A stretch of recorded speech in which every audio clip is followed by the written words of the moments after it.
HSC পরীক্ষার্থীদের auto পাসের জন্য যে আন্দোলন বা সাবজেক্ট ম্যাপিংয়ের জন্য যে আন্দোলন সেটা আরও একটু ঘুরে গেল, নতুন রূপ নিল। সেটা হয়তো কঠিন হইতে পারে, সহজ হইতে পারে শিক্ষার্থীদের জন্য। আমি বিষয়টা একটু এক্সপ্লেন করছি। গতকালকে শিক্ষার্থীরা আন্দোলন করেছে, আজকেও তারা বিভিন্ন জায়গায় আন্দোলন করার কথা বলছে। কিন্তু এখানে গতকালকে আমরা যে বিষয়টা সামনে দেখেছি, যেটা সমকাল থেকে মূলত তপন কুমার সরকারের সাথে যোগাযোগ করা হয়েছিল, সেখানে বলা হয়েছে তপন কুমার সরকার কী বলেছে সে বিষয়টা তোমরা বোঝো। নতুন যিনি শিক্ষামন্ত্রী, শিক্ষা উপদেষ্টা হিসেবে রয়েছেন ওয়াহিদুদ্দিন মাহমুদ, তার বিষয়টি তিনি উপস্থাপন করেছেন। তিনি বলেছেন যে এইসব বাকি এসএসসি পরীক্ষার রুটিন শিক্ষা মন্ত্রণালয়ের মাধ্যমে সরকার প্রধান উপদেষ্টার কাছে পাঠানো সময় আমরা বিকল্প প্রস্তাব দিয়েছিলাম। অর্থাৎ তারা কিন্তু যখন এই এইচএসসি রুটিনটা পাবলিশ করেছে, তোমাদের যে রুটিনটা প্রকাশ করেছে তোমরা দেখতে পাচ্ছ, এই রুটিনটা প্রকাশ করার সময় তারা বিকল্প কোনো একটা প্রক্রিয়া, সেটা অটো পাস হোক, সেটা সাবজেক্টের নাম্বার কমে পরীক্ষা হোক, মানে কিছু না কিছু তারা সেখানে সাবমিট করেছিল। কিন্তু তখন প্রধান উপদেষ্টা পরীক্ষা গ্রহণের পক্ষে মত দেন। এখন প্রধান উপদেষ্টা অর্থাৎ এখানে ডক্টর মোহাম্মদ ইউনুস স্যারকে বোঝানো হয়েছে। তিনি বলেছেন যে পরীক্ষা না। স্বাভাবিকভাবে তিনি তো মাঠ পর্যায়ে শিক্ষার্থীদের সমস্যার কথা অতটা জানেন না, তিনি তো পরীক্ষা নেওয়ার পক্ষেই কথা বলবেন। তিনি একজন শিক্ষাবিদ, তিনি এত বড় মানুষ, তিনি তো আর সরাসরি বলবেন অটো পাস দাও, প্রবলেমগুলো তো বলতে হবে ভালোভাবে। যাক, তিনি সে সময় পরীক্ষার মত দেন এবং তাই মূলত তোমাদের এই যে রুটিন পাবলিশ করা হয়। কিন্তু এখন যেটা হচ্ছে যে এখন বলছে এক্ষেত্রে শিক্ষা বোর্ডের কিছু করার নেই। এক্ষেত্রে তারা বলছে যে শিক্ষা বোর্ডগুলো আমরা চাইলে এখন আর কোনো কিছু করতে পারবো না, শিক্ষার্থীরা আমাদের কাছে এসে লাভ নেই। এটাই তিনি এক কথায় বুঝিয়েছেন যে তাদের কাছে গিয়ে লাভ নাই, তোমরা যারা অটো পাসে আন্দোলন করছো তাদের মানে এখানে শিক্ষা বোর্ডের কোনো ভূমিকা আর নেই, সেটা তিনি বুঝিয়ে দিয়েছেন। এবং তিনি বলেছেন এ বিষয়ে প্রধান উপদেষ্টা এবং শিক্ষা উপদেষ্টা সিদ্ধান্ত নিতে পারেন।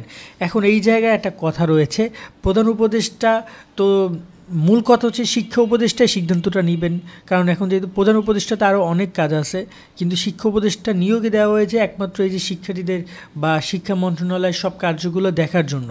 তো এই জায়গায় বলা যায় যে এই মুহূর্তে শিক্ষা উপদেষ্টার সবচেয়ে বড় ভূমিকাটা রাখার কথা, কিন্তু সেটা শিক্ষা উপদেষ্টাকে আদৌ রাখবে এটা প্রশ্ন। দ্বিতীয়ত, শিক্ষা উপদেষ্টার সাথে সরাসরি যোগাযোগ করার মাধ্যম এই মুহূর্তে দুইটা বা তিনটা ধরে নাও। যে একটা হচ্ছে শিক্ষার্থীদের মাধ্যমে যাওয়া, স্বাভাবিকভাবে শিক্ষার্থীদের মাধ্যমে গেল। দ্বিতীয়ত, এখানে সমন্বয়কদের মাধ্যমে যাওয়া, কিন্তু সেটা সমন্বয়করা না বলে দিয়েছে। এমনকি সমন্বয়করা নাকি অর্ধেক মার্কে পরীক্ষা দেওয়াটা প্রস্তাব করেছিল, যেটা শিক্ষার্থীরা মানেনি। আরও অনেক কিছু হয়েছে অডিটোরিয়ামে, ঢাকা ইউনিভার্সিটি টিএসসি অডিটোরিয়ামে, তো সেটা না হয় আমরা না যাই। কিন্তু সেখানে শিক্ষার্থীরা তাদের সাথে মূলত একমত পোষণ করেনি বা সমন্বয়করা শিক্ষার্থীর সাথে একমত পোষণ করেনি। তো এই দুইটা অপশন কিন্তু চলে গেল। আর তৃতীয় একটা অপশন রয়েছে, সেটা হচ্ছে এখানে মিডিয়া পার্সন। যদি কোনো মিডিয়া সরাসরি শিক্ষা উপদেষ্টা কোনো ইন্টারভিউ নেয় এবং সেখানে তাকে প্রশ্ন করে, যেমনটা এখানে তপন কুমার সরকারের সাথে কথা বলেছে সমকাল, ঠিক এরকমভাবে যদি তারা সরাসরি কথা বলে এখানে ওয়াহিদুদ্দিন মাহমুদের সাথে, তাহলে কিন্তু একটা সমাধান সেটাও আসতে পারে বলে আমি মনে করছি, বা একটা মানে ফিডব্যাক আসবে যে হ্যাঁ অথবা না।